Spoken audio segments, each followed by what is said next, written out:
The Town Mouse and the Country Mouse. A town mouse once visited a relative who lived in the country. For lunch, the country mouse served wheat stalks, roots, and acorns, with a dash of cold water for drink. The town mouse ate very sparingly, nibbled a little of this and a little of that, and by her manner making it very plain that she ate the simple food only to be polite. After the meal, the friends had a long talk, or rather, the town mouse talked about her life in the city, while the country mouse listened. They went to bed in a cozy nest in the hedgerow, and slept in quiet and comfort until morning. In her sleep, the country mouse dreamed she was a town mouse with all the luxuries and delights of city life that her friend had described for her.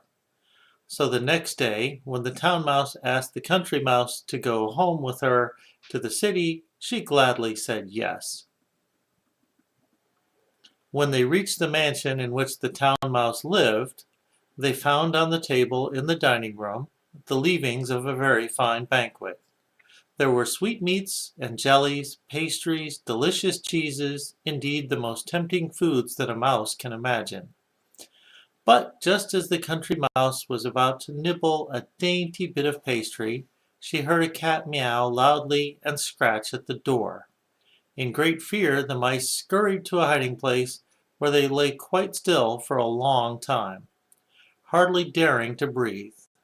When at last they ventured back to the feast, the door opened suddenly, and in came the servants to clear the table, followed by the house dog.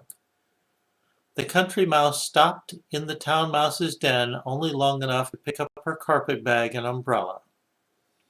"You may have luxuries and dainties that I have not," she said as she hurried away, "but I prefer my plain food and simple life in the country, with the peace and security that go with it.